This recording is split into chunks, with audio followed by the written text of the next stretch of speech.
Chapter 58, Bonus Chapter, Return the Favor. You know that lovers can kill for their love and not forget about the safety of their lovers. He raised a brow looking at her arrogant face. Are you sure that he loves you? What if it was a figment of curiosity that died with your death? Of course, he did not love her but used her as a pawn, but she was not going to accept it anyhow. Do you want to try it at the risk of your death? She challenged back as if she was not afraid of her death at all when his eyes turned darker. It has been ages since someone had challenged him like that. A crazy smile formed on his face, and her eyes shone with madness that Hazel felt the blood had already started draining from her body, even when he had not even touched her. Though they both were threatening each other, Natalie felt that there was more to it. The way Damien looked at her, as if she was the only one that existed here. He had completely forgotten about her presence and the reason why he was here in the first place. But should she remind him? What if his anger directed to her then? Cough, cough. She cleared her throat a few times when Hazel finally turned to look at her, but Damien was still only looking at Hazel. That infuriated her. Since you are the one to negotiate on the deal, shall we start, my lady? Even if Hazel would decide, she just has to make sure that the deal will get successful. Then the path would be formed from her estate, and then she would find multiple chances of meeting Raphael, as she was sure that he would come personally to inspect the area, and would make a few rounds later. Yes, state to me your conditions and pass me the documents. I will study them today and reply to you in the morning. A sarcastic smile formed on the face of Natalie when she realized that the girl was trying to buy time. She must have said that she would handle the deal in jealousy, but handling the work is not that easy. Why, if you need any help, then I can explain to you the calluses. Like a kind person, she offered her hell zero with a smirk on her face, but as if heard a joke, Hazel laughed and shook her head. It is not about understanding the clauses or the matter of file. My eyes are paining due to looking at an ugly frog for so long, and I am feeling nauseated now. I need rest. You can leave the palace. I will send a reply letter to your estate. She picked up the file from the table and turned to leave when Natalie ran and blocked her way. If you are tired, take a rest, my lady, but I cannot go back without getting a reply. The hopes of my region would be broken if I returned empty-handed. So I request you to wait here for your reply. She held her dress in her hands and bowed her head as a harmless bunny that Hazel did not have any reason to refuse her. If she would have commented, then Hazel would have thrown her out with her over-dramatic acting, but now that she was behaving so sweetly, she could not just insult a political opponent. Sure, it would be our honor to help a needy girl. Martha would show you the guest room. Needy, she replied as if Natalie is a homeless orphan girl who had nowhere to go. She wanted to shout and tell Hazel she was a homeless person in this empire, but she drank her rage and nodded with a smile again, as she vowed that she would teach a lesson to this arrogant bitch. Thank you, my lady. Bowing her head, she left with Martha, and Hazel finally took a sigh of relief. It was terrible to act like trash all the time. If it continued, she was worried that she would really change into a spoiled, arrogant person who did not know anything but to create trouble. And here I thought that you would insult her again. Do you think she had decided to stay here because she wanted to wait for your reply? You are still a fool. Hazel glared at the man who was shaking his head and feeling pity for her. Why was he still here? She had thought that he left after getting insulted. Tell me, Damien, are you a masochist? She asked him with such a serious face that he was at a loss of words. Once again, the girl had been successful in making him speechless. What nonsense are you spouting now? He glared at her as he reminded himself that he could not kill her this month. They have to wait until she loses the curiosity and eyes of everyone. Or else why are you still here and trying to initiate a conversation with me when I have already insulted you every time you approach me? Do you not have any self-respect, or have you started enjoying the insults like a masochist that you are still standing in front of me?" She eyed him, as if he was a pitiful being that needed sympathy that a dangerous light passed his eyes. His eyes glowed, and she felt that his aura had changed, and she should retreat before he lost his sanity and attacked her. "Sai, even if you have so much free time, I still have work to do. So you go and find someone else who fills your desire to be insulted. Have a good day, brother-in-law." With that, she held the file in her hands in a tight grip that her knuckles turned white. "Please spare me. Please spare me." She had started to mutter when she felt a hand on her wrist, and she was pulled back and her back hit the nearby pillar. Her eyes widened as she stared at the night creature, who had a cynical smile on his face. "I have a good habit of returning whatever I get from another person, my lady. How can I keep your favor without giving you something in return? I have a good habit of returning whatever I get from another person, my lady. How can I keep your favor without giving you something in return?"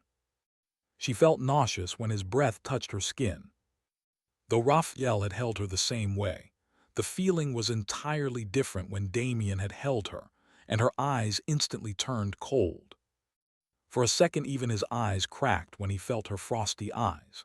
She had always been with a foul mouth, but this time her whole demeanor had been changed, as if she was a different person that he stared at her for more than a second, completely forgetting that he was just trying to scare her. "Let go or else you will regret it all your life." The frosty voice and imposing aura was enough to get her bidding done by anyone but Damien. It took him only a few seconds to come back to his senses, and the evil smirk returned on his face. "Didn't you say that I am a masochist? I enjoy getting hurt. Then I want to see how I would regret it, my lady." Her eyes turned colder when she noticed the challenge in his eyes, and she knew that instant that he would not let go of her. But she felt a strange surge of energy in her body, and so much irritation when he continued to hold her that she could not explain in words. Her eyes had turned darker and strange words started to form in her mind. As if she was sure that she could handle him. The fear was replaced by a strange feeling that she could not put her finger on when she parted her lips, and about to say something when she felt his touch was gone. She blinked her eyes a few times, as if a trance was broken when she noticed Raphael's hands were on his neck. He had already raised Damien a few inches above from the ground, while his whole face was cold. It was so cold that she took 2 steps away instinctively, as fear started to crawl on her face too. The man was filled with bloodlust that could force anyone to fall on their knees. She had always seen a gentle smile on his face, even when he was threatening someone. This is the first time that she had seen him this cold and dangerous. "Have you forgotten that she is my wife?" Her breath hitched when the voice came out more like a threat than statement, but Damien, who was in the air and was held tightly, only had a smirk on his face, as if he was enjoying the cold expressions of Raphael. Raphael's grip on his neck tightened when he felt the sarcasm on the face of Damien that the vampire coughed. But even then he was not struggling or trying to break free, as if he was enjoying the pain and waiting for more. "He truly is a strong masochist," Hazel muttered under her breath as she took a few deep breaths to control her emotions and braced her heart and took a step towards them to stop Raphael. But it was more difficult than she had thought, as he was looking way too dangerous. Though she had felt irritated when Damien had held her wrist, but he had nothing else except holding her and threatening her. She had not felt any danger from him, just a nauseated feeling. If Raphael would harm Damien, then Diana and Scarlet would make her life a living hell, as they both already hated her. Not to forget that he had already splattered a lot of blood in her name. "Why, what do you want to do, Raffi? Do you want to kill me because I held the hands of your so-called wife?" The nerve of this man. How could she save him if he continued to irk the night creature more with that sarcastic smile on his face? And who the hell was Raffi? She cussed Damien in his heart, who was playing with his life and leading her life in a black hole too. If he wanted to die, At least he should find another excuse. Why was he dragging her in the chaos? This little princess still wanted to survive until she found a way to run away. "Do you want to test my patience, Damien?" The man threw Damien into the air as if he was lighter than a ball, and Damien fell a few feet away from the ground, while Hazel stood there frozen, looking at the whole scene with wide eyes and a gaped mouth. Damien coughed, but there was no injury on his body, as if the fall was nothing for him. He sat up with some struggle and then chuckled. "That is it. And here I thought that you were too furious. If this is the only reaction, then I think I could do more with the girl next time." Raphael gritted his teeth as he charged towards Damien with the desire to punch on his face this time and knock him out, when Hazel finally came back to her senses and ran towards them to hold him. The commotion was enough to gain the attention of all the staff, and many of them froze at their place when they saw the dark eyes of their lord. But a few brave ones ran away to inform Scarlet, as they were sure if something happened to Damien, then they all would be burnt alive in her anger. Raphael had already reached closer to Damien, and his hands had clenched into a fist with the desire to hit him, when Hazel held her hands abruptly. He turned to stare at her, and her breath hitched when she saw his cold and hollow expressions, as if a demon had possessed him. She felt her voice dying in her mouth, and it took all her courage to part her lips to stop him. "Let him go. He had not harmed me." Startled with the intensity of fight, she didn't know what else to do but to hold his hands and stop him from attacking further when he finally turned to look at her, but there was no warmth in his eyes. They were so cold that her whole body shivered and her heart froze. She did not understand why he was getting so agitated. "Why are you trying to save him?" The words were more like an accusation than a simple question. The look in his eyes was so piercing that she felt needles entering into his heart. She was so scared with his cold eyes that words were just not ready to come out of her mouth. She parted her lips, but before she could find the right words that she could use in the presence of Damien, the night creature started to chuckle. "And here I thought that my charms were better than his. So, do you like that kind of man, huh?" Question marks started to form all over her face when she stood there stunned. What in the world this vampire was talking about? Had he lost a few screws when he started fighting with another one? Could he not see that she was so busy playing the game of her survival that she didn't have time to think what kind of men she liked? "Sorry that I disturbed your special moment." Blinded by the anger, he could only see the scene that was flashing past his eyes. She was holding his shirt while Damien was just an inch away from her lips. They were, if he had not interfered, that was. And here he thought that Damien was forcing himself on her. But if that would have been the case, then she would have been cheering for him, but not running to save the life of the vampire. He swept a last glance to Damien, who was still chuckling with mirth in his eyes, and left from there, without giving a single glance to the girl, who still did not know what happened as she continued to stare at the disappearing figure from her eyes. There was something that stirred her heart. She could not understand why he was so angry. What made him lose his composure? So many thoughts started to surge her heart that she just could not sit still there. "Tusk, you should take the responsibility that I got beaten. After all, you are the one who caused the trouble." Hazel blinked and finally looked away from the place where Raphael went to and stared at the vampire, whose face had turned paler yet had the energy to spout more nonsense. "Now take me to my room. I am feeling hurt all over." He raised his hands towards her, and she raised a brow. "Have you hit your head when you fell on the ground? What made you think that I would help you more? You should already be thankful that I saved your life." Her eyes filled with the same arrogance as she stood up, but her heart was still feeling uneasy as she looked back at the direction where Raphael had gone. She was still debating whether she should stay here or go and clear the misunderstanding with him. Though she did not know how, she knew that he had taken her actions differently. Even if it was her name, she was still his wife. He might be angry because he would lose his face if she would be found flirting with someone else. But then he should have thought that she was not blind to leave the god only to fall for an eunuch. Ha! In the end, she sighed and took a step to go to him, and explain when her eyes widened as she saw Scarlet coming from the very same direction. If she reached up to her, then not only would she blame her for the whole incident but even create a scene. With that thought, Hazel let go of the idea of following Raphael and turned to leave for her own room. But she hadn't even covered a few steps when Scarlet was already there. "Wait right there." Her loud and cold voice floated in the air and Hazel sighed. Only at a time like this that she felt she should have been a night creature too. The god was too unfair. Not only had they the power to kill them, but they were stronger, agile, and with strong senses too. While she was just a weak girl who could be broken with just a snap of a finger. How dare you create a rift between both brothers? What do you think of yourself? She shouted as she took cold steps towards Hazel, who was not walking anymore, but she had still not turned to face Scarlet as she pinched the space between her eyes. Who had she seen while waking up in the morning? "Are you scared now that you did not have the courage to face me?"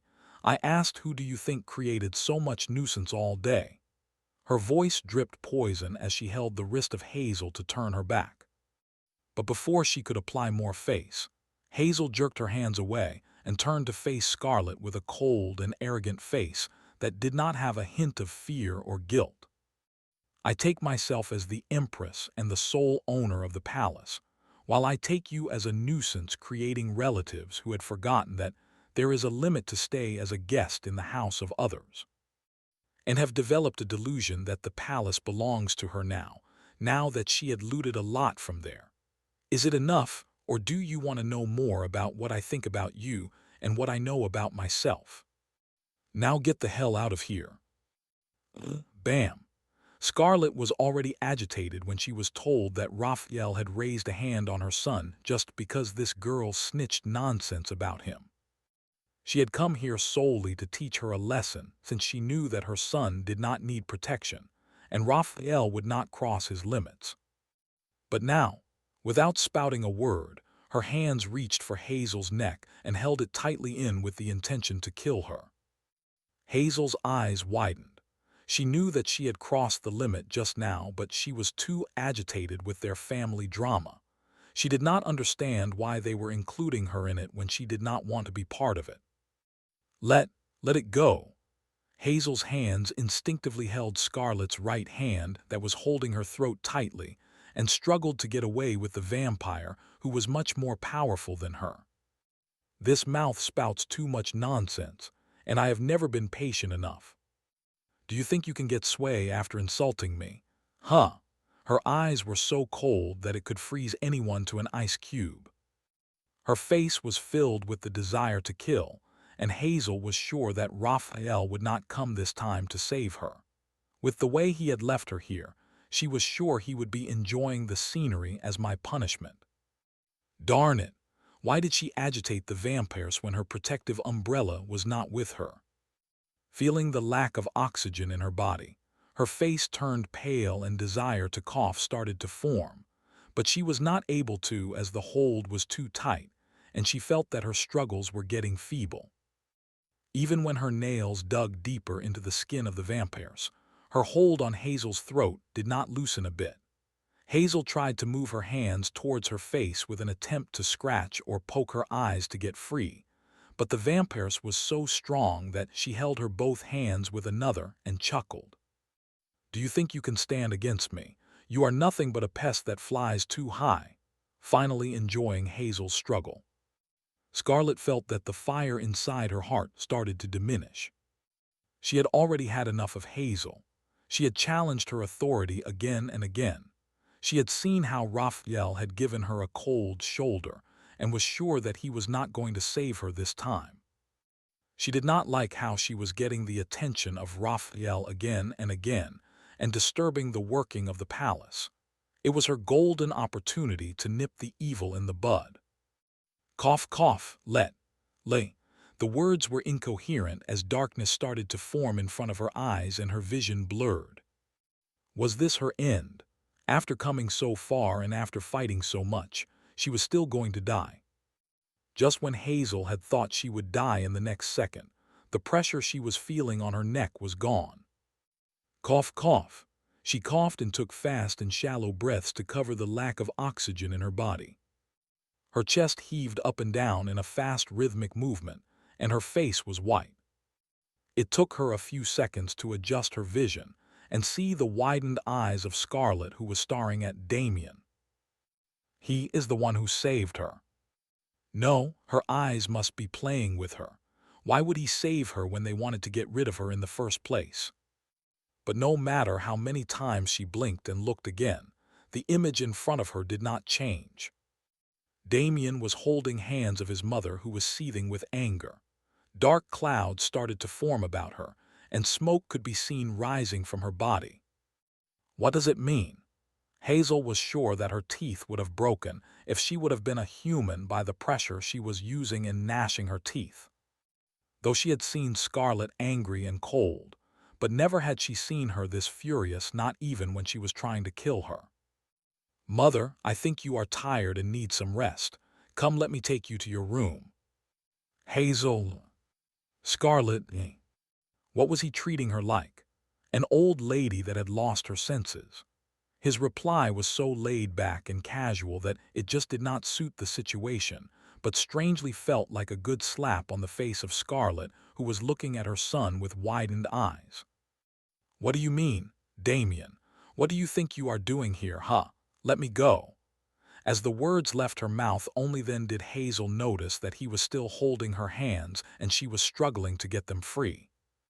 Did it mean that he was more powerful than her? Suddenly she felt her knees wobbling. If the attack of the vampires was strong, then Damien could have snapped her neck with just one swift move. She was glad that he held only her wrist and did not attack her further. "Mother, I said go in." His voice came with a low growl, though Hazel was not able to see his face or eyes. She could still feel the imposing aura leaving from his body was so strong that the vampires gritted her teeth and stomped her feet.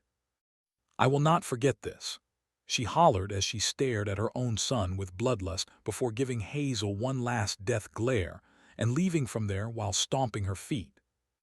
The man shook his head as he saw her mother leaving, and then turned only to find the stunned face staring at him, and an evil grin formed on his face. "Are you going to give yourself to me in exchange for saving your life now?" Hazel, who was still rubbing her neck due to the pain, stared at him as if he was a retard. No, there was no if. He was a retard. "I seriously wanted to open your head and check how it works. Is the whole situation fun for you? Huh?" Her eyes had narrowed on his face, who was looking at her as if he was watching his personal entertainment show. "Hey, you cannot ignore that I have saved your life. If I would have taken one more second, then you would have died."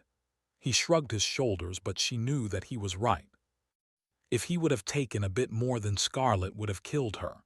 Moreover, she never knew that Scarlett was scared of him. She had not behaved that way, even in the presence of Raphael. She had seen her pupils getting shrunk when he had asked her to leave. But the most important thing was, "Of course, if you would have taken a few more seconds, then I would have died." That made me think. If you wanted to save me, why did you take such a long time to save me? Huh? You could have stopped your mother just when she had held my throat. He must have been enjoying it from the side while looking at her face. Only the thought that he was using the whole situation for fun made her choke on her own saliva. She was so furious that her eyes were making holes into him, and she was choking him to death in her heart. "You idiot fool! You are responsible for the whole scenario." The good thing about imagination was, you will not be weak in it like in reality, and was able to beat even a vampire that was 100 times stronger than you. "You are beating me in your dreams, aren't you?" His eyes widened when she heard it and shook her head instantly. "Not at all. How can you even think so? Damn idiot. Are you a mind reader now?" "Ha, and now you are thinking. Am I a mind reader to know everything you think about? Her jaw hit the floor as her eyes stared at him, as if he was a miracle which only widened the evil grin on his face. It is all your dreaming. I am only thinking about my breakfast. I have not eaten anything since this morning. Now that I am still alive, I would rather go and have my meal. Her eyes moved here and there, but not at the man who had a knowing smirk on his face. Is that so? Then why don't you sit and have your meal with me? I haven't eaten anything yet since the ugly frog came complaining to me. He pointed at the meal that had already turned cold, and she was sure that he would order another which would take a minimum of half an hour. And he wanted her to sit with him and wait till then. Did he think she was a fool to sit here and invite his death again? No, thank you. I would rather have my meal with the ugly frog than you. She was astounded and then turned to leave towards her room. Only when she took a few steps away, she realized he had also called the girl with bright eyes, ugly frog. A chuckle escaped her lips as she covered her mouth with both of her hands to now let him know that she was laughing. She was still not sure what would trigger that crazy, and he would try to kill her again. She hastened her steps and scurried away from there so she did not notice a dark ray of light flashed past his eyes, and a strange, evil smirk formed on his face. Hey, at least you should thank me properly. Her steps halted for a second when she heard him shouting, but instead of turning around and saying thank you to him, she ran further away with full speed as if demons were chasing him. I would rather thank a cactus for his thorns than you who is full of danger and evil intentions. She muttered under her breath as she took the turn to leave the garden, unbeknownst to her that he had already covered a large distance and could hear her perfectly. "My lord, shall I order another set of food for you?" asked a girl with dark hair as she stared at the vampire who was still looking at the empty lane, where Hazel had turned completely lost in his thoughts. It was rare for her master to give so much attention to anyone, when he mostly did not spare another glance to his sister and mother who often come complaining to him. But at the same time, she was worried as she had seen the rage in the eyes of the Lord. What would happen when he would see the current behavior of Damien? She could only pray that innocent persons like her would not be dragged in the internal war to the palace. "No, I will have my meal in the room." The girl bowed and turned and was about to take a step away when he called her again. "And make sure that the meal must have silver hair and green eyes. I want to have a beautiful meal today." The girl shuddered as finding a maid with silver hair was impossible since that was the rarest hair color in their empire. And she also knew where the request was coming from, but she did not dare to raise her voice against him. So she nodded and left to complete this impossible quest. "You are turning more and more interesting daily, Lady Hazel. I wonder how far Raphael will go for you when you lean in my arms for the next time. My lady, what happened to you?" The eyes of the maid widened when she noticed the marks on the neck of Hazel. "It is fine. It did not hurt much, but still bring some ointment so that marks could be healed." The maid bowed her head and ran out of the room instantly with worried eyes. Hazel walked towards the mirror and stretched her neck to see the marks better. There were red and blue marks with some blood clot and dried blood when her nails dug deeper into her skin. I have to be stronger to face them. If only she had the strength too, she would not have given her the chance to kill her in front of everyone. If only. Though she did not react to Damien, it was a bitter truth that if he would not have been there, she could have died. What was I even doing here? Though she had not let her be weak in front of everyone. Now that she was alone, the memories of the pain she had felt when Scarlet was strangling her filled her mind and her body started feeling heavy. She felt exhausted after fighting all day and still getting nowhere.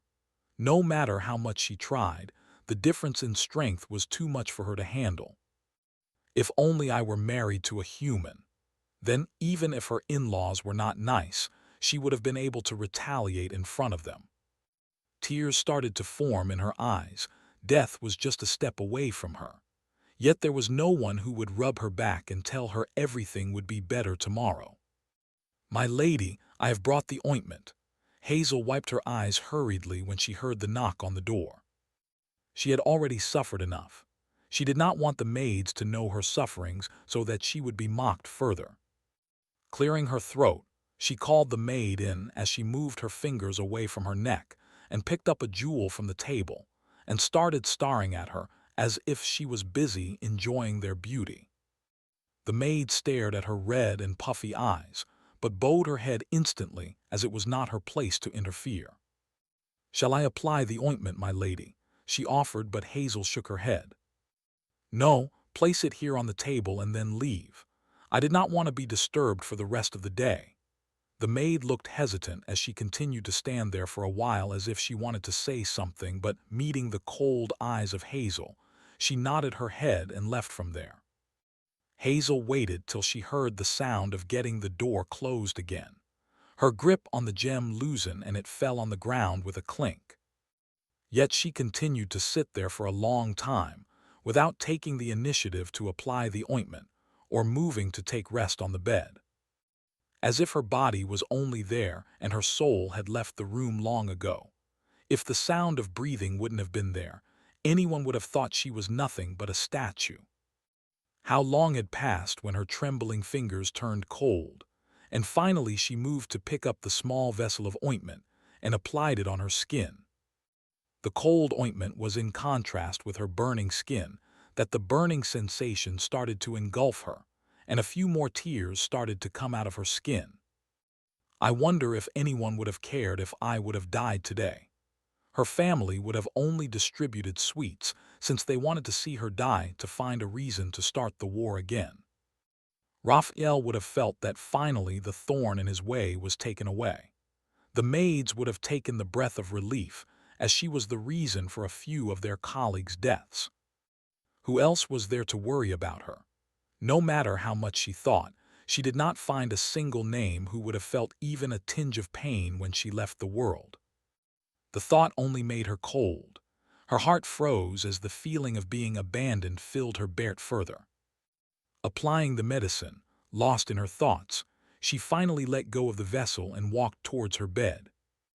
Lying on it, she stared at the intricate designs of cobwebs on the ceiling and found herself as an insect trapped inside a cobweb who had no one to take her out. If only I would not have been the daughter of an emperor. If only she would have been a commoner, her life would have been completely different. Though she would not have expensive clothes or luxurious places to live, she would have friends, family, a loving husband and cute children who would be called her mother, and then she would have her own happiness ever after. What absurd thoughts am I even thinking? A laugh full of self-mockery formed on her face as she shook her head and closed her eyes. If only she could close it like this forever. "My lady, are you there?" "My lady, open the door." "My lady." Her brows furrowed as she turned into her bed and covered her face with another pillow. She was tired of this "my lady." Even if God would come tonight to take her soul, she was not going to open the door and heat their "my lady" song tonight. She muttered as she covered herself from the blanket and wrapped her arms around her knees and slept in the position of a small fetus. Suddenly she shivered as she felt that the cold had suddenly increased in the room, and a very strange feeling started to engulf her, as if someone was there in her room. But the thought of someone behind her was so terrifying that she froze at her place when she heard the knock on the door. After a few seconds, she felt like the mattress on the other side dipped, and the weight of someone fell on the other side of the bed. She had to cover her mouth to muffle the shriek that was about to escape her lips. Her body started to freeze as if she was paralyzed. She did not know if she should act like she was sleeping, and did not notice the presence of the being, or should she take the blanket off and face him or her with cold eyes so that it would leave her alone. The tears that had started to dry started to form again in her eyes as she realized her life was nothing but a game of survival from now on. "My lady, your presence is required in the dining room. Please open the door." The sound broke her chain of thoughts, and she wondered if the being would still be able to attack her if she would run and open the door. But the person who could enter her room so freely, would he or she even be afraid of being behind seen by the human maids that were nothing but just their meal? Gulping her own saliva, she slowly moved the blanket away from her eyes only and peeked out of the blanket.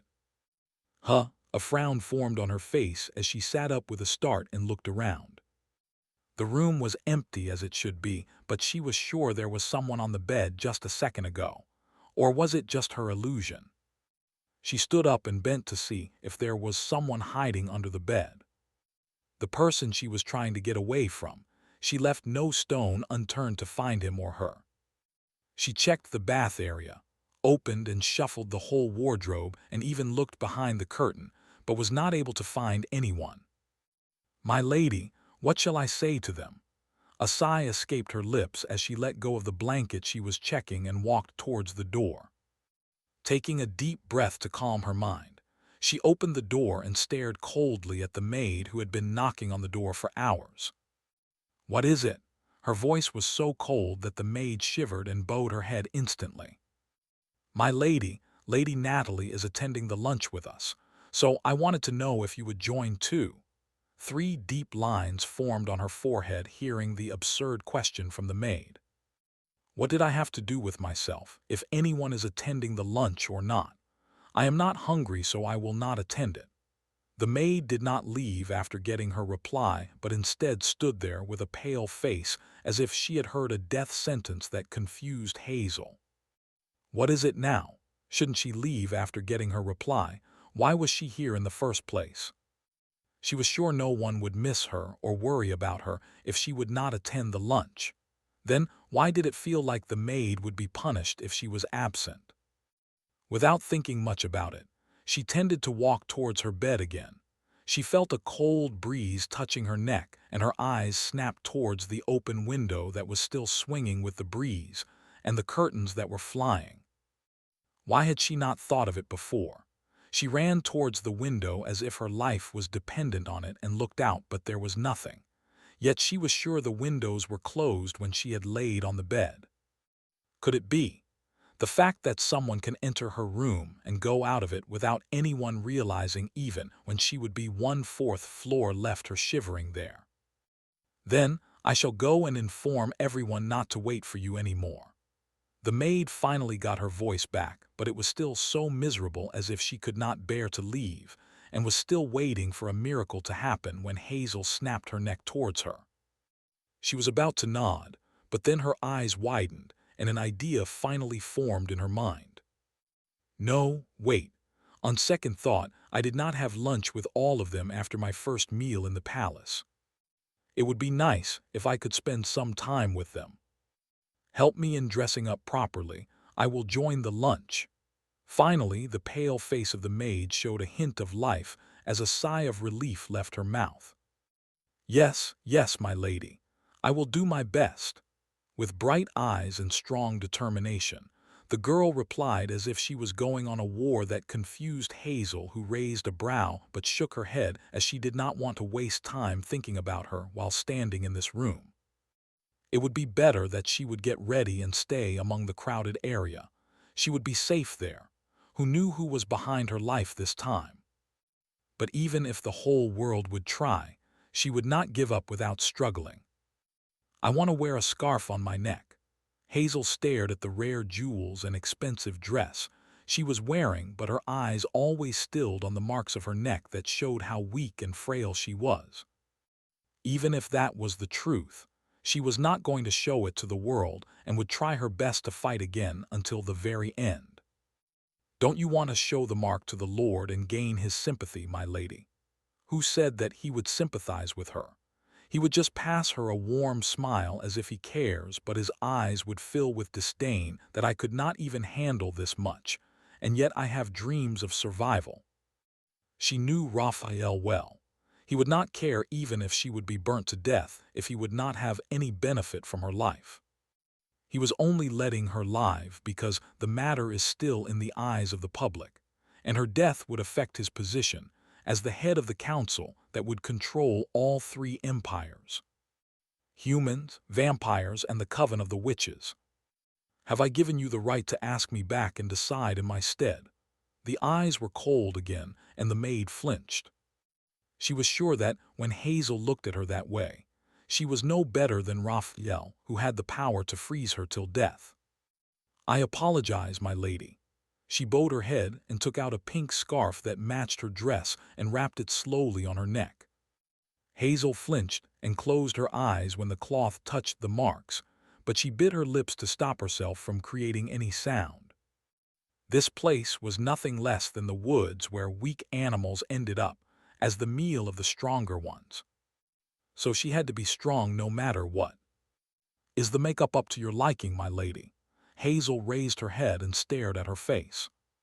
The makeup had helped her in hiding her pale face, and her eyes were looking less tired. Even her cheeks had a tint of red, and she nodded with a smile. "Yes, you have done a good job." At least, she did not look like a zombie she was looking when she had woken up from her nap. "Then shall we leave, my lady? Everyone would be waiting for us." Hazel wanted to laugh at her reply. In which world was this naive maid living? Who would be waiting for her? They all just want her to vanish or die. She shook her head with a laugh full of self-mockery but stood up to leave without reply to her words. The maid followed Hazel closely as they walked towards the dining area.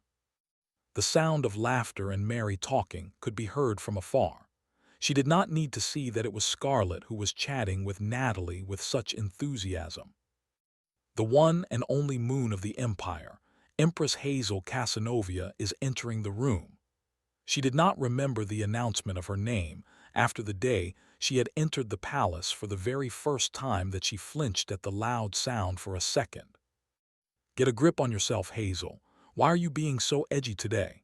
Holding the dress tightly in her hands, she walked in with a confident smile on her face. Everyone's eyes on her face when she entered, while Scarlett and Natalie were looking at her with a glare and sore face. Damien had a mischievous and evil look on her face that attracted and scared at the same time. Diana passed her a gentle smile like an old friend, while Raphael, he did not even pass her a glance as he continued to cut the steak in his hand and take a bite of it nonchalantly. "I was not expecting you to join us. I thought you would sit in your room the whole day and cry." She glared at Damien, who did not even take a second to pass her a sarcastic comment as his eyes looked at her teasingly. "And why would I do that?" she retorted back, not ready to give in when Diana nodded. "Yes, I even want to know why she would do that. What did you do to her this time? Haven't I warned you enough to not trouble her?" Hazel turned to stare at the vampires who had taken the role of her lady-in-waiting the first day she had arrived, but since then she had not contacted her enough after she had assigned her to bring the flowers. She was sure it was only an act to be amiable. Then why was she taking her side now? As if feeling her gaze, Diana turned to look at her too with a warm smile on her face. "I apologize for not being able to contact you in these 3 days. Do you remember Vanessa? She is a good friend of mine, and she faced some trouble after the party. So I was with her. I just returned this morning, and I was about to come to meet you after lunch. I am glad to meet you again, my lady. And I wanted to congratulate you for taking the post of an empress. Please allow me to guide and help you in the task. I have enough experience of helping my mother when she used to handle the post of the empress after the empress was killed. I mean after she died." Hazel's eyes widened when she saw guilt passing through the face of Diana, who picked up the glass of water and drank the whole glass in a swig, and still a layer of sweat started to form on her perfect and delicate face. There was no way that it was just the slip of a tongue, and who could be that could kill the empress? She was sure that Diana was not talking about the previous wives of Raphael but his mother. Just how many people have been killed here and by whom? By the way, I did not know that we are having guests, or I would have come earlier and helped you in hosting lunch, my lady. Since you have taken empress duties, you must know their responsibilities. Welcoming and attending guests, and hosting lunch and dinner for them. But I know that you are still young and learning slowly. So you can watch me for now and try to take pointers." The question died in her mouth as the topic of conversation changed instantly, and she was not able to care about the vampires that had already died a long time ago. She should rather care about herself, who is still alive, and have to deal with all of them to keep her safe. Though it would sound like Diana was taking care of her flaws and helping her in growing up, in reality, she was trying to show that Hazel only knew how to take powers but did not have any idea about fulfilling the responsibility. She was just a kid who wanted to throw a tantrum. If she would deny and inform me that she could handle things better, then it would be a lie, since she had no idea on how to deal with the duties of the Empress. She didn't even know that she had to arrange the meal for the guests. She had thought that the staff would take care of it. Truth to be told, after the strangling event, she even forgot about the existence of Natalie. Her body was trembling, and she was having a hard time concentrating on other things.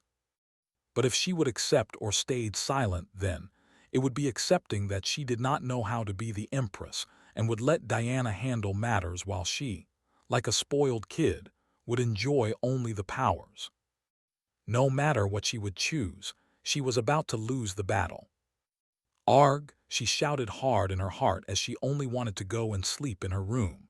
Yet she was here, sitting with them trying to fight a battle she did not even know the reason for. And all these bloodsuckers keep throwing new challenges on her every time they meet. Wait, her eyes flickered as a smirk formed on her lips when she recalled. She was not here to be the prefect empress at the first place. She was here to be a wicked woman no one could mess with. "Oh my, you should not take too much responsibility just after coming back. After all, with your age, ample rest should be needed." The smile on the face of Diana froze and her ruby eyes glimmered with viciousness. "And as far as hosting a lunch, I would have done it if we had guests, but I thought the lady would have left since my lord had specified it clearly. He would not interfere in the matter. I will handle it." And I told her I needed a few days to study the files, and a smart and busy person would have taken the hint and would have left only to contact me again after a few days. Who would have thought that Lady Natalie would stay and even invite herself for lunch? "If I knew that you are so desperate to have a meal in the palace, I would have organized it in the garden where you could have enjoyed the music and a bit of warmth over your skin on the cold day." They all turned to stare at her when the last line left her mouth. It was not a hidden fact that vampires did not have an affinity to the sun. To specify it, she was surely pointing them out as inferior. "My father would not be satisfied if I returned without a reply, my lady. I know that you didn't have much idea and my lord is a bit occupied with other promises, so I would just wait," controlling the glare in her eyes. Natalie replied with a fake political smile on her face, without showing a hint of anger in being called an uninvited guest. I already understood that. As I said, only a busy person would have left, but now that you are here, enjoy your time. I will give you a reply before night." Sigh. Now she had to go and study that damn file to keep her away from the Lord, or she would fail the task. But how in the world would she know what Raphael wanted and what his conditions were with just a piece of file? It was cheating. "Tonight," the girl was startled as she repeated the words. Hadn't Hazel asked for a time of a few days? She was thinking of utilizing it to go closer to the Lord and gain his favor. "Yes, since you are so worried about your father's reaction. How could I keep him and you waiting?" She started with a sweet voice as she stared at the beautiful face of the girl who was struggling to keep a smile on her face. "Moreover, I will not be able to handle the ugliness for long." She shook her head as if she was feeling nauseated just by looking at her. Her face that was trying so hard to hold on broke with an ugly glare, but Hazel ignored it as if she could not see the changes. With that, she turned to stare at the man who was silent this whole time. When their eyes met, She trembled as if she had seen her death in his eyes. With that cold look on his face, he looked no less than a demon that had come straight out of hell. Not to forget that his red eyes were too apt to terrify her every time. "My lord, I wanted to spend some personal time with you to feel better after this odd lunch." Raphael tilted his head as he stared deep into her eyes with that chilly look that she felt she would freeze right there. As if a cold blizzard was engulfing her, and she would not even be able to breathe.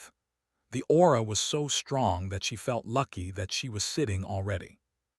His hands on the steak tightened as if he was not cutting the steak, but someone's neck, as blood started to splatter all over his plate. Hazel gulped her saliva as fear started to crawl in, yet she continued to stare at him, as if she was waiting for his reply like a sweet little lover. "Oh my, I forgot the strength I held and put a little pressure, and look how it damaged everything. I might need another dish." He waved his hand, and soon the maids came running and changed the plate for him, while Hazel felt her jaw was paining with that extended smile on her face. What the hell this crazy vampire was trying to say now? Was he threatening her that she was too weak, and a bit more pressure would be disastrous for her, or was he telling her to use her strength wisely? No, I would definitely be former. He did not seem to care about her. Should she be more chummy? "Oh, if you are not sure about it, then let me cut it for you. Or how about I serve you another dish?" She offered, but the man just scoffed and continued eating, making her stand on pins and needles. Her whole act and show of power depends on him. If he would not support her, then she would not be able to create her fear among others. Just what was he doing? He had never felt to support her in front of others without reminding. Even when she had asked for the power of the Empress to make the deal by herself, he had accepted it and forced others to support her. Then why the hell he was not working according to script this time? She could only grit her teeth and stare at him while the eyes of others roamed from his face to hers. "I wonder if he still supports you now that you have shared warmth with me." Just when she was thinking of another plan, Damien chuckled and let go of his fork. He gently placed his hands on his chin as he bent a bit and leaned on the table, as if he was trying to lean closer to her. His eyes were twinkling, and the ray of light that was falling behind him gave him a glow of an angel. His silver hair shone under the sunlight as if it was silver threads, accentuating his sharp features. If she would not be reminded of his cold ruby eyes or his evil plans, even she would have felt delusional. "What are you talking about? Forget about her. How could anyone be able to share warmth with a cold being that was frozen long ago?" But then her eyes widened as she remembered the event in the garden. The whole fiasco had started only when he had come closer to her, and Raphael had behaved in an odd way. Could it be he was still angry that she had not placated him? Who was he? A lord or a kid? "Oh my, I am hurt, and here I thought that you will remember the event all your lifetime." He placed his hands on his chest and spoke as if he was deeply hurt by her cold words. Hazel gnashed her teeth in annoyance. Not even one, she had two actors to face all the time. She could understand the acts of Raphael, but she did not understand why Damien was troubling her. She had never crossed paths with him, yet he left no chance to tease her. Just when she was still glaring at the man, she felt intense heat behind her back as if someone was trying to create holes in her body. She turned only to see that Raphael had a new plate of steak, and he was cutting it, but his eyes were still on her. And the condition of this piece was no better than the former one. She could feel his murderous aura from afar. If she did not give any proper answer to the statement, she was sure she would be the next under his knife. She gulped and then brought the meanest expressions on her face as she stared back at Damien. "If forcing someone to beat you is passing warmth, then I can do that even now. Or are you not embarrassed enough with just one slap?" The fork with a piece of steak that Damien was about to place in his mouth halted in mid-air for a second before going back to the plate as his eyes narrowed on the girl. I must say you are just like your mother, who had no control over her hands. It could not be a coincidence that you both tried to strangle me on the same day. Yet I am kind enough to save you from the hands of the Lord by just slapping you. But if you are not satisfied, tell me, I will ask the Lord to punish you properly this time."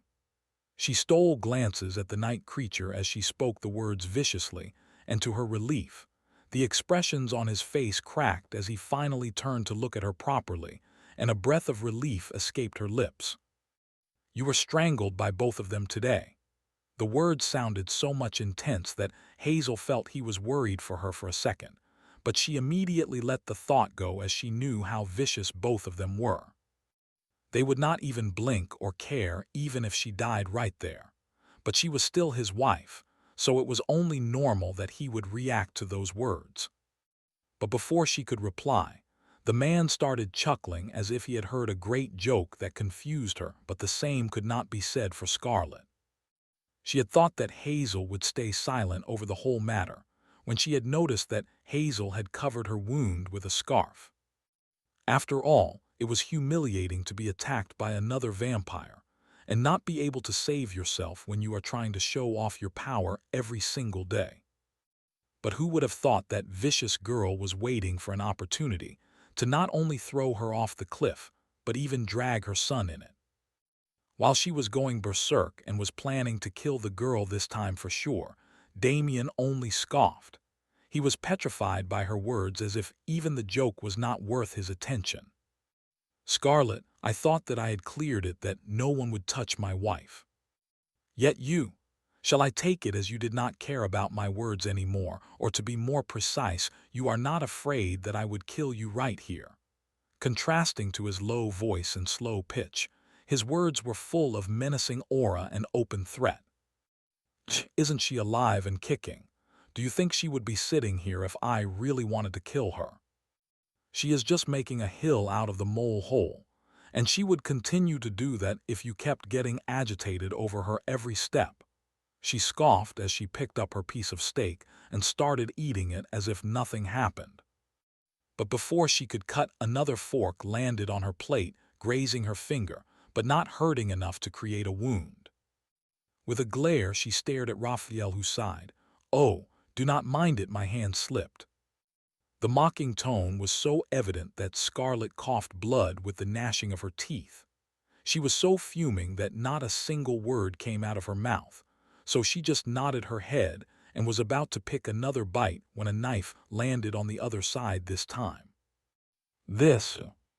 What can I say? The dish is too oily. My hands keep slipping. Do not mind me." Hazel covered her mouth with her hands to stifle her laughter. The expressions of Scarlet were worth seeing. Even she had realized by now that Raphael could not hurt Scarlet, no matter how many men or vampires he had killed. So she did not have any hopes to get her revenge. But this was more than she had expected. The ugly face of Scarlet, who was not even initiating to have her meal now, was so satisfying that finally the pain in her heart dissipated a bit. "I think I am done." She let go of the forks from her hands that fell rather harshly, creating the sound of a clink as she stood up. The chair was pushed a few steps away with the force as she stood up, giving a cold and long stare to Hazel and then a quick one to Raphael. The proud vampires turned to leave. But just as she reached the door, Raphael, who was still sitting on her seat a second ago, was beside her, and they both left together, while Hazel could only continue to stare at the scene in silence. "Sigh, my mother is very adamant. Did it hurt much?" Hazel turned to stare at Diana, who was looking at her with a worried face as if they were best friends since kids, and blinked. It was easy for her to read all of them, but when it came to this girl, she did not know what she wanted.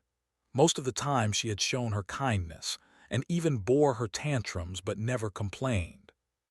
Yet she felt a strange feeling whenever she tried to come closer to her, as if her skin was crawling, that she could not let her guard down in front of Diana.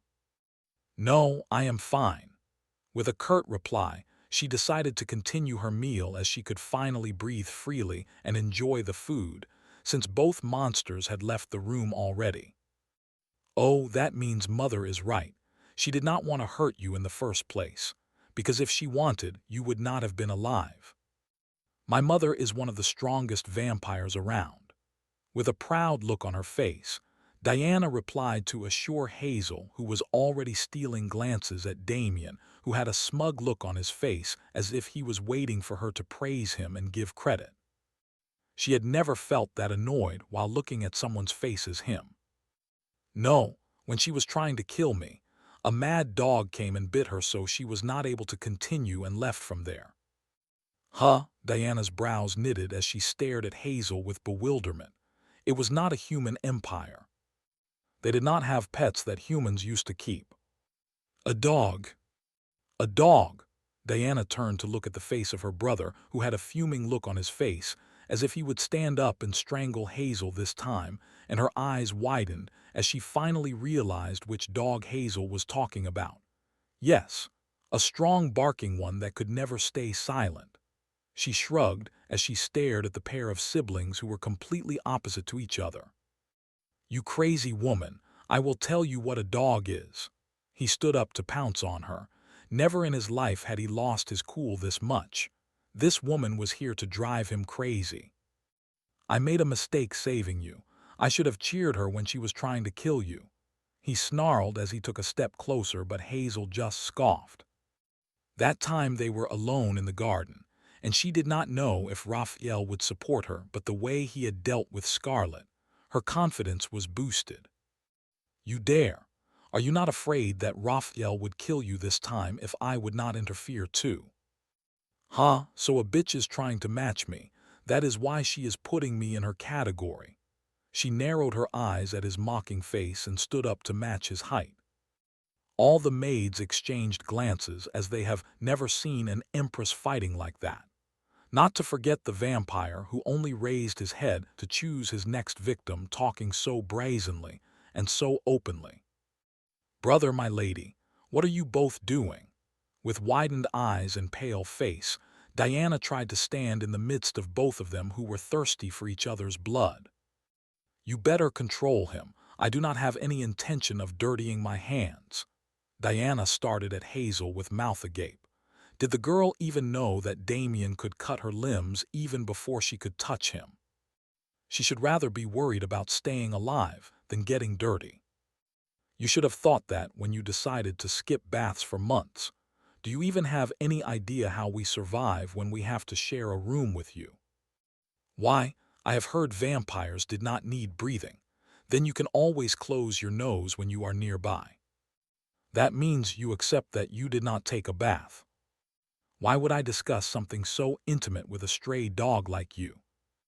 They both continued to glare at each other as their verbal abuse, and the power to shout increased that the shocked Diana did not even have words left to stop both of them. She stared at them with a face full of bewilderment, as if she was dealing with kids of kindergarten, and was having a hard time deciding how to end this matter. Why was she left alone here?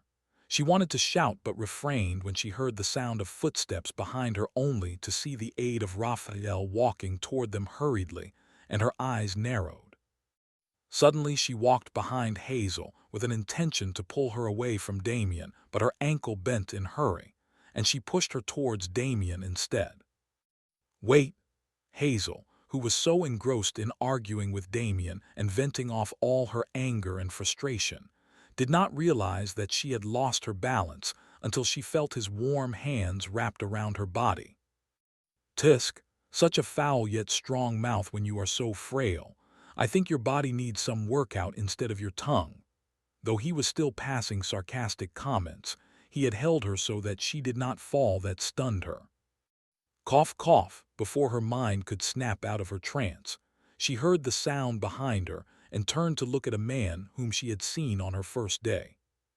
She had already forgotten the name of the man, yet she knew that he was close to Raphael and held a great authority when she looked at the face of the staff in his presence. My lady, my lord is calling you. Without giving another glance to others, even Diana or Damien, he stood in front of her and bowed his head. Yet his voice was cold, and the words were curt that cleared even she did not hold any respect for him. Yes, okay. She glared at the man who was still holding her waist, and he raised a brow. Let me go, she hollered, but he did not even when he felt the cold glance of Edward, who had tilted his head and looked at him intensely. I did not hear the apology or thank you. What in the world? She took a deep breath as she tried to control herself. She could feel the same pressure Raphael permeated from the vampire, and did not want to offend him more. Thank you for holding me, Lord Damien. Though I was sure I would have handled myself without your help too. Nonetheless, you did take the initiative, so thank you. She added the last line when she felt his eyes narrowing on her face and even tried to bring a smile to her face. See, that was not difficult, was it? He raised a brow as he asked her, but his grip on her body loosened. Though she felt that his expressions were rather strange, she did not pay much heed to him as when he had been normal. Turning towards the man, she nodded back and then turned to lead the way. What an arrogant staff! She smiled as she followed him silently. Just when they had crossed the passage and were alone then, he halted and turned to look at her rather abruptly so that she could avoid bumping into him at the last moment. My lady, you should not mingle much with Lord Damien. I know that. In fact, I should not mingle with any of them much. They all were vampires that could kill her even for fun, and she had seen the example today. But what about it? Why was he warning her? But to think that you have the audacity to warn your mistress. You sure have guts, she added in a cold voice as she stared at him, and then added, could it be that you are not sure who the master is, since you have taken the initiative to walk in front of me and I am the one following you? After her performance on the first day, she was sure that she had scared the servants enough to keep their distance from her. The servants were the main key of every betrayal, as they could keep an eye on their master and inform their enemies about their weakness. Either she had to make them loyal or wary of her, that they did not dare to betray her. Making them loyal was not a choice, since Raphael kept killing the maids around her, so she was only left the second choice. Pardon? The man looked stunned, looking at her cold and confident eyes. He was expecting her to flinch now that she was alone with a vampire in the passage after she was attacked today. But as a frail human, she was doing a pretty job in standing confidently and even condemning him. A treacherous smile formed on his lips as he nodded his head. I forgot, my lady. You shall take the initiative as the mistress of the palace. I will follow you. That is it. She raised a brow as question marks started to appear on her face. There was no way that a man who handled all the matters of the palace and had a higher place than the head butler in the house would be so easy to tame. Just what was this man thinking? Though she was wary of the vampire, she did not let that show on her face, as she passed a cold glance to him and then took the initiative to walk in front of him. After taking a couple of steps, she soon entered the room he had told her to. Are you not coming in? She turned back to see the vampire, who had already bowed his head and wished her goodbye when he shook his head. No, my lord has called you to meet in private. He nodded and left when he saw her nod. In private, she had thought that she was called in the presence of Scarlet to handle the matter of the noon, or had she mistaken? Though she had not complained and Raphael had irritated Scarlet, would it be enough? If she would let the matter go that easily, then others would only think that she was a barking dog only, and then she would lose the fear she was trying to instill in others. No, I would not let that happen. Clenching her hands into a fist, her eyes turned fiery as she knocked the door with determination to get justice for her. Come in. When she entered, her eyes fell on the vampire, whose face was glowing in the dark due to the sparks of the flame that were dancing over his face and eyes. In the dark room, where the only source of light is the fireplace, he looked rather lonesome to sit on the armchair alone. His whole body was covered with a thin layer of ice that worked as a wall to keep anyone away from him. He was so close, yet he looked so distant and lonesome that an indescribable feeling started to clench her heart. When she did not speak for long, Raphael raised his head and passed her a bored glance. Have you lost your tongue after being attacked, or are you waiting for Damien to come so that you can banter and enjoy your evening? This is noon, not an evening to start with, and no, she was done with both of them. No, I am waiting patiently to know the reason for being summoned, my lord. There is no way that you called me just to have an after tea with you, is it? First you should spill all the beans so that I could test the water and set my words to ask for justice. Or who would know you would be another Scarlet and pounce on me? She added in her heart as she glared at him, but his lips still had a sweet smile that looked so fake that even a blind could see the difference. Tusk, what an obedient moose. You were not like that when I was trying to have a friendly spar with my cousin. A friendly spar, he said. He was more likely to kill Damien, and that excuse was used by Scarlet to attack her letter. If looked closely, he was the reason for her condition. She swallowed all the cussing words forming on her lips as she would get enough time for that later in her room. Then I must have been under the delusion that the matter was serious, my lord. As you know, I only try to keep myself alive in the palace. Your actions have almost cost me my life. So, if you want to have another friendly spar with Lord Damien, I request you to not include me in the matter. As an empress, I would still want to keep my decency, he asked again, as she spoke so seriously with that annoyed look on his face like a kid was being lectured by his mother. Do not be that boring. Haven't I punished her enough for you? No, I want her to be punished as a criminal should be. Do not be that boring. Haven't I punished her enough for you?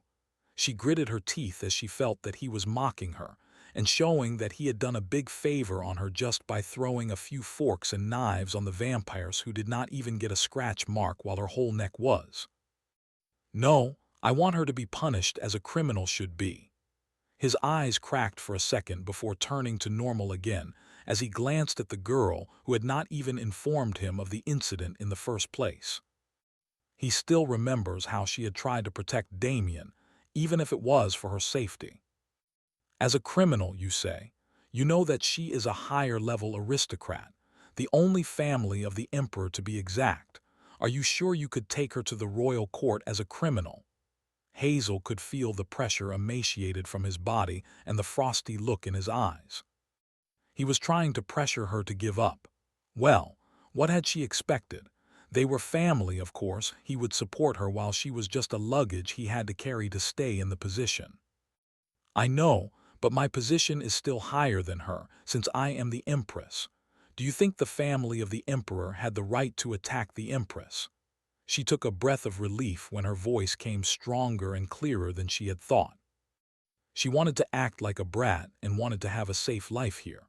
But she knew that even if she would not cross paths with Scarlet, the woman would still find a way to attack her. So it would be best if she made her stance clear. She held the dress tightly in her hands as she continued to stare at Raphael, showing her she had no intention to back down. You know that Scarlet could not be punished, but if you want, I can give you a favor in exchange. He rolled his eyes as he looked away from her towards the fireplace. She could not see his expressions, so she did not know what he was thinking about, but she wondered what favor he was talking about.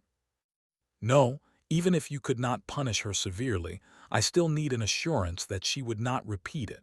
What favor would be more important than saving my life? Although she was talking about her life, he could see that her eyes were calm and her body was straighter.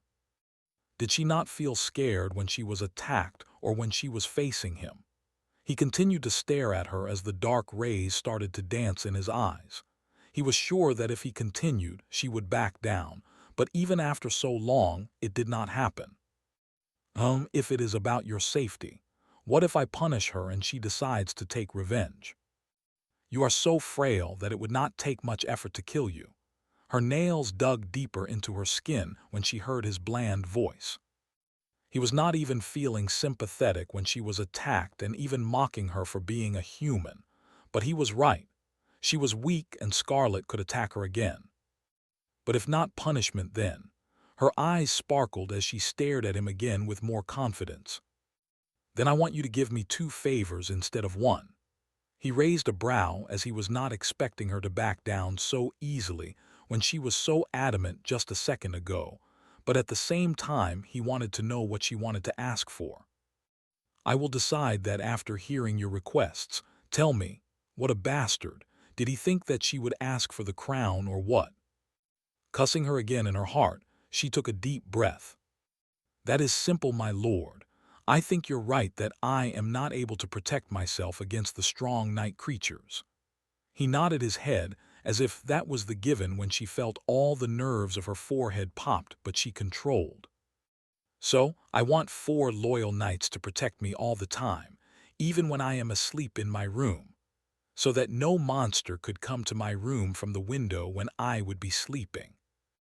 This place was filled with creepy people.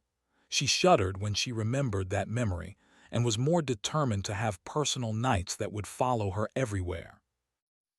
I can give you more than 4 knights, but I cannot take the guarantee that they would be loyal to you.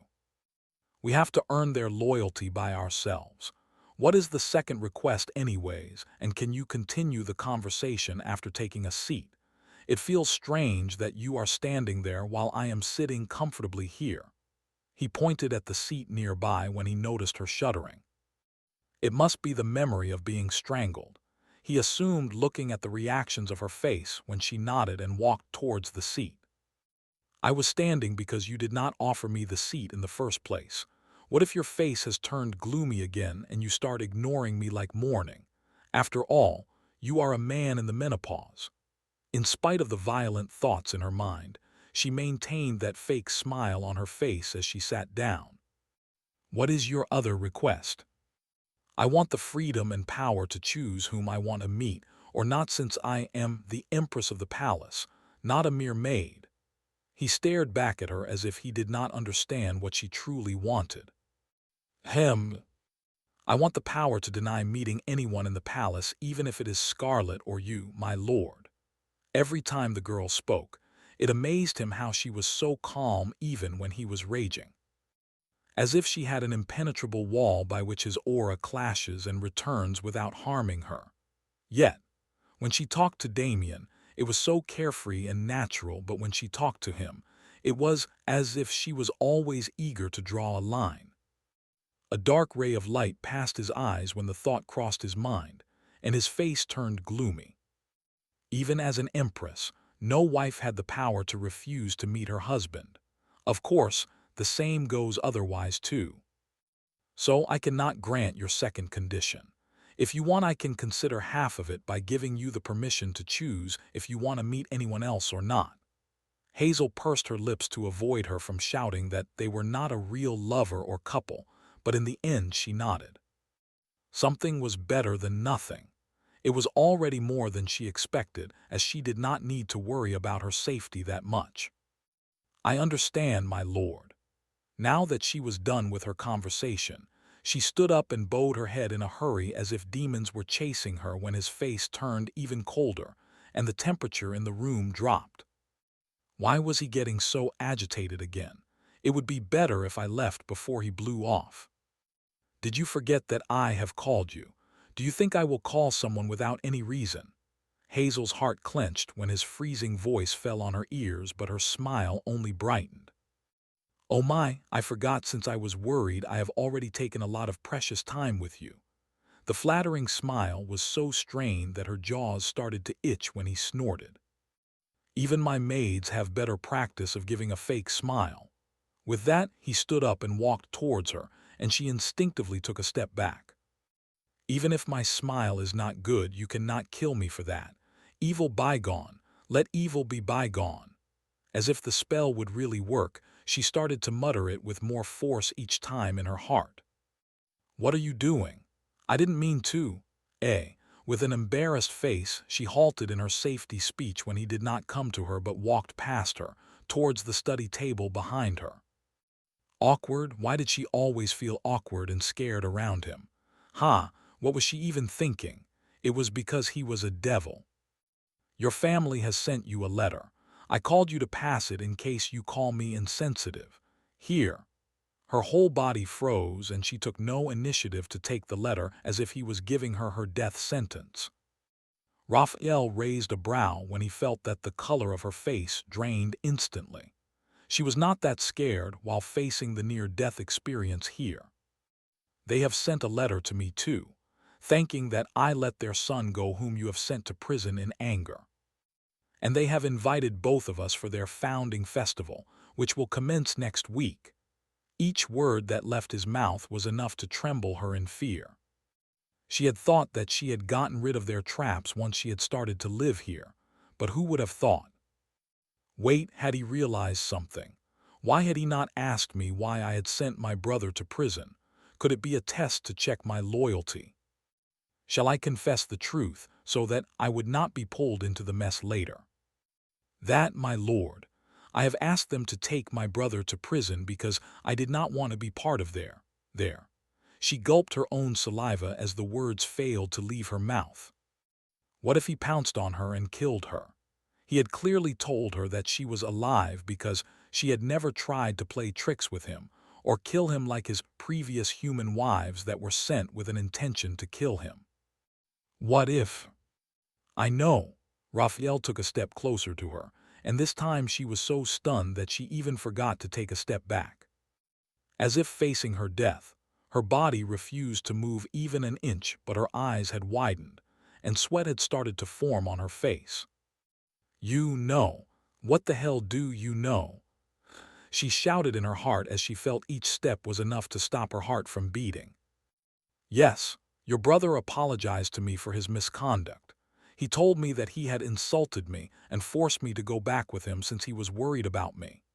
He tilted his head as he did not see any change in her scared expression when he added, "I didn't know that you care about me so much and was so keen on living here." I must say his words surprised me. "Then how did you ever lived on them? Are you a fool? No, it is a test. It is a test." She knew that he would have told her before if he would have believed it. But he waited till her family took another step, and his eyes, they were so piercing as if he was trying to look into her soul. She took a deep breath and then shook her head and kneeled on the cold floor instantly. Even Raphael was surprised as he saw her bowing her head. "My lord, my brother lied to you. I have asked the knights to send him to prison because he asked me to mix poison in your wine." "Oh, then shall I thank you for sparing my life, Lady Hazel?" See, the devil knew. She gritted her teeth when she heard his mocking tone. "So you kept me alive too?" "No, I have not kept you alive. I was just waiting for you to start the act so that I could put an end to it." "Sparing your life sounds too kind. Am I that kind in your eyes, Lady Hazel? Absolutely not. You are trash that stinks." "Of course, you are a kind person, my lord," she replied, trying to bring the best smile on her face, but the man just rolled his eyes as if he could see through her act. "So, you do know how to act coy too. Anyways, since you have confessed the truth to me, I will forget about the whole matter and keep my side of the deal. So you do not need to worry about it." A wave of relief washed over her face as she took a deep breath. She knew that it was a test, and she was glad that she had told the truth. "But that does not mean that I have forgiven your family and humans too, who had dared to play the same trick on me so many times. I mean, do they not have any originality? Sending a beauty to trap the heart of a beast and then try and kill him. What a boring concept." She felt stumped for words as she didn't know how to reply to him. So he was punishing them, not because they have tried to plan his murder, but he was punishing them because their tricks are old and boring. "But since your family has invited me, we will go. I am eager to see if they have any new tricks in their minds this time." "Could I not go?"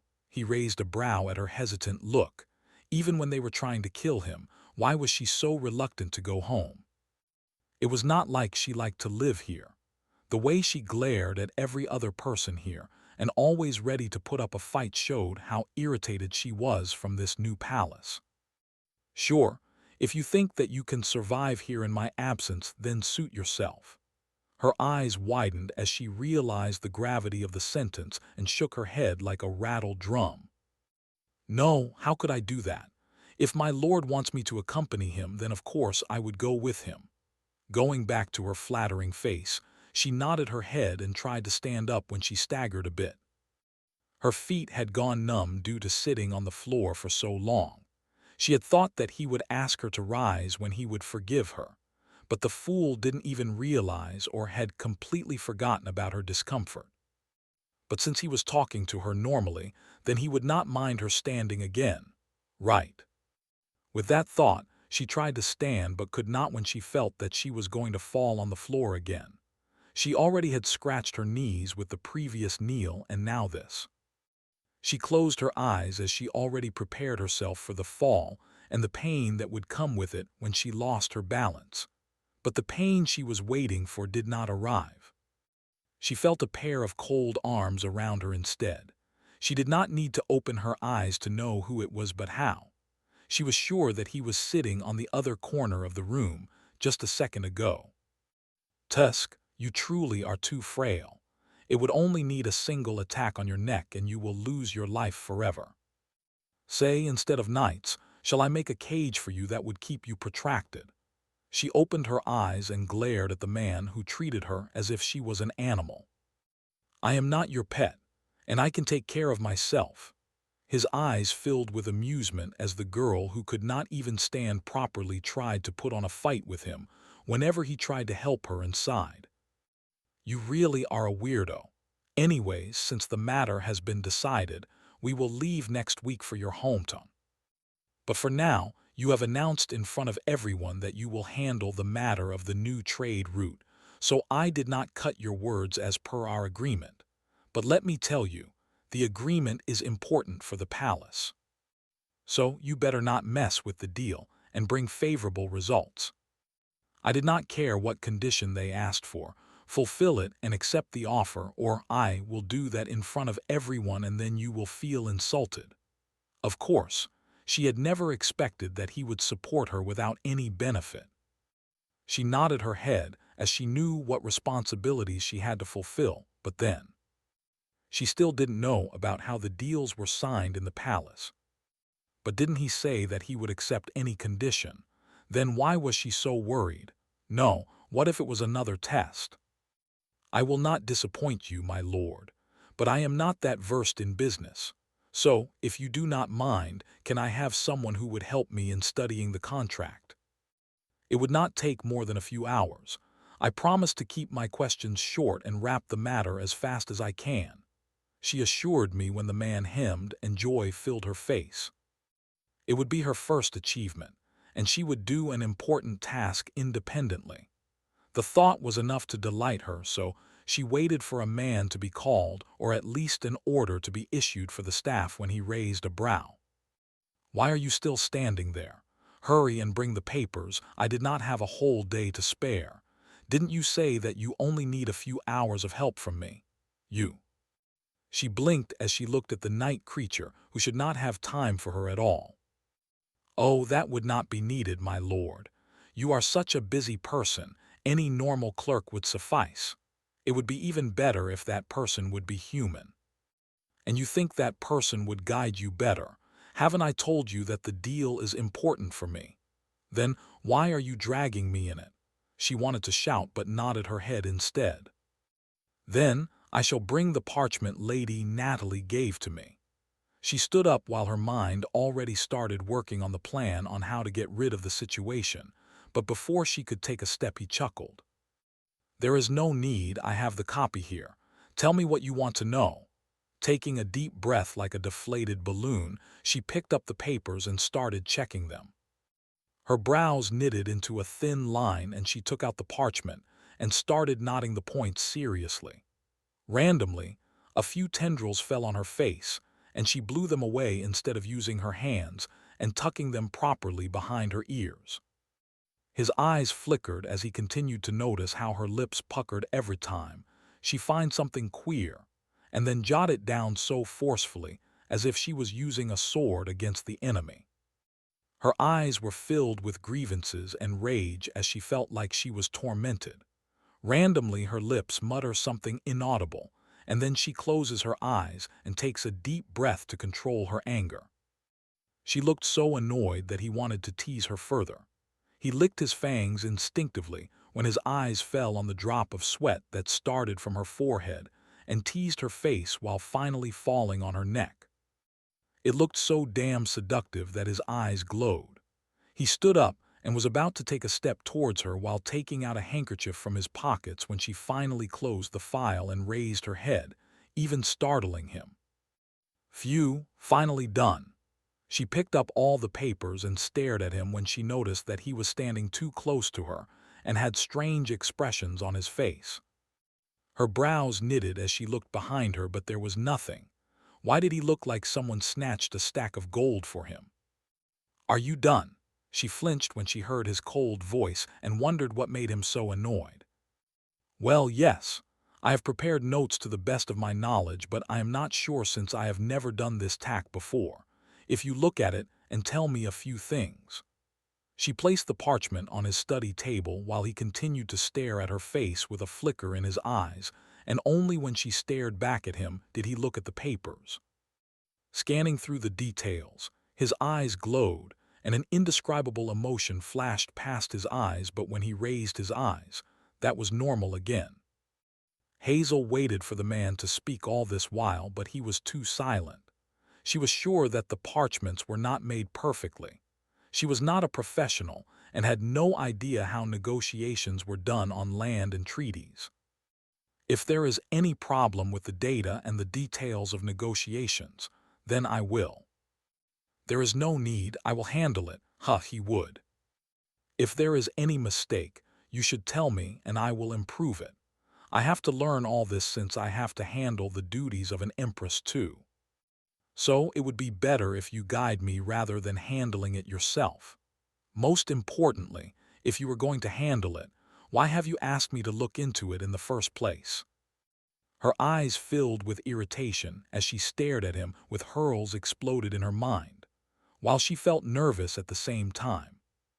How bad it was for him to take the whole file back and handle it himself. He had told her again and again that the project was important for him. Should she just apologize and let the matter go? Or should she ask him to assign a guide for her so that she could learn from her mistakes and improve? Just when she was mulling over her options, the vampire chuckled as if he had heard a joke, and she stared back at him with a bewildered face. Her big animated eyes were filled with worry and confusion that made him smile more. "You are thinking too much. The pointers of negotiation are fine, though a bit of leniency could be seen. The agreement letter was well prepared even though I was surprised by it." He tilted his head as he saw how she blinked, and then her eyes beamed. She was just like a kid who was praised for her good work, and now wanted to show off it to the world and make others jealous. "But as I said, I never wanted to negotiate over it.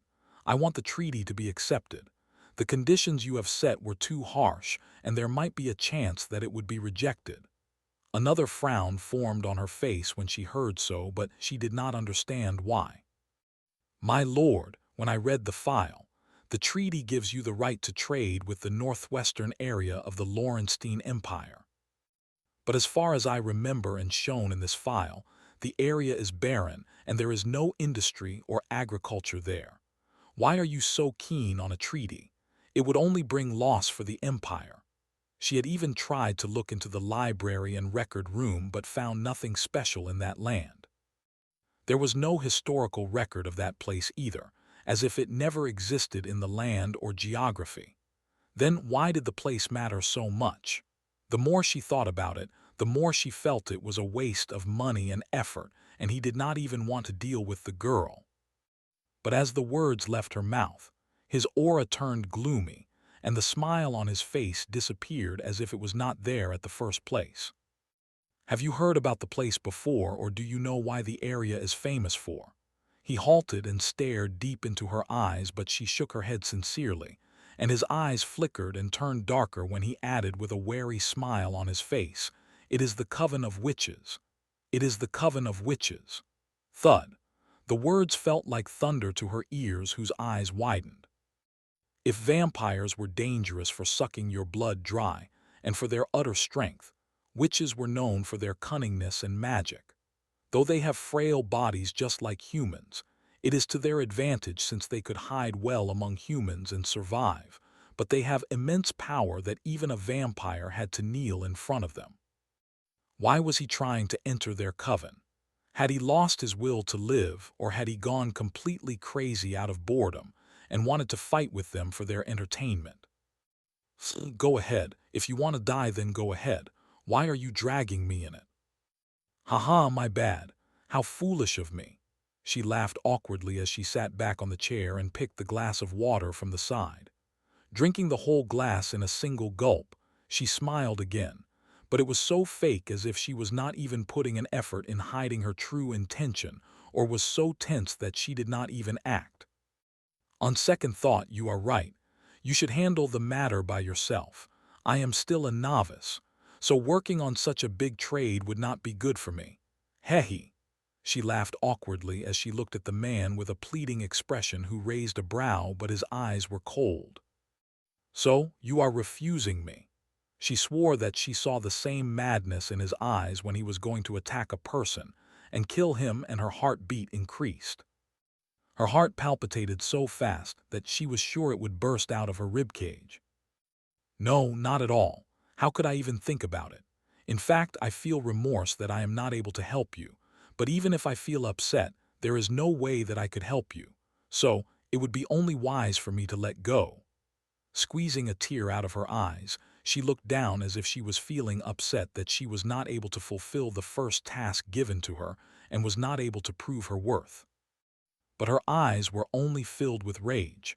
Why did everyone think of her as an scapegoat when they face adversities? Her father used her when he faced vampires, and now he was trying to use her when he faced witches. Did they think she was a genius that could handle everything and still behind desired results? You are right. I should be the one to handle this matter. He nodded his head, and blank expressions filled her face. She snapped her head up and stared hard at the man who readied so easily. Since when has he been so easy to deal with? Then I shall take my leave. I should not waste more of your precious time when you are so busy.